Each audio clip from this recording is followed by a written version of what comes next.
మదీనా పట్టణంలోని ఒక బజారులో క్రయ విక్రయాలు జోరుగా సాగుతున్న వేళ వస్తువులను కొనేవారు కొంతమంది కొంటా ఉన్నారు, అమ్మేవారు కొంతమంది అమ్ముతా ఉన్నారు. అలాంటి సందర్భంలో ఆ యొక్క బజారులో ప్రవక్త ముహమ్మద్ రసూలుల్లాహి సల్లల్లాహు అలైహి వసల్లం వారు వెళుతూ ఉన్నారు. అక్కడ ఒక వ్యాపారి పెద్ద ధనరాశిని పోసి తన యొక్క ధాన్యాన్ని విక్రయిస్తూ ఉన్నాడు. ప్రవక్త సల్లల్లాహు అలైహి వసల్లం వారు ఆ యొక్క వ్యాపారి దగ్గరకు వెళ్ళి ఆ యొక్క ధనరాశిలోకి ఆయన యొక్క చేతిని చొప్పించి బయటికి తీశారు. అప్పుడు ప్రవక్త సల్లల్లాహు అలైహి వసల్లం వారి యొక్క పవిత్రమైన చేతి వేళ్ళు తడిచినది. అంటే ఆ యొక్క రాశి కింద తడిచిన ధాన్యాన్ని పెట్టి పైన పొడి ధాన్యాన్ని పెట్టి ఆ యొక్క వ్యాపారి వ్యాపారం చేస్తూ ఉన్నాడు.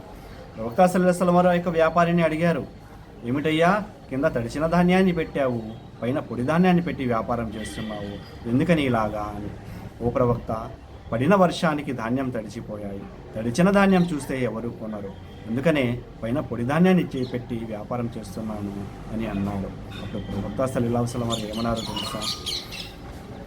మన దగ్గర ఉన్నటువంటి వస్తువులో ఏదైనా లోపం ఉంటే ఆ యొక్క లోపాన్ని చూపించి వ్యాపారం చేయాలి, ఇలా మోసం చేసి వ్యాపారం చేసేవాడు నాలోని వాడు కాదు అని అన్నారు. గుర్తుపెట్టుకోండి మిత్రులారా, కొంతమంది లోపాలను దాచిపెట్టి వ్యాపారం చేస్తారు, ఇంకొంతమంది తూకంలో మోసం చేసి వ్యాపారం చేస్తారు, ఇంకొంతమంది మాటల ద్వారా మోసం చేస్తారు.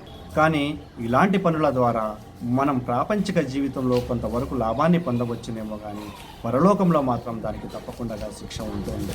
కాబట్టి మిత్రులారా, మనం చేసేటటువంటి పనుల ద్వారా ప్రాపంచిక లోకంలో ప్రయోజనాలతో పాటుగా పరలోకంలోని ప్రయోజనాలను కూడా పొందే విధంగా పనులు చేయాలి.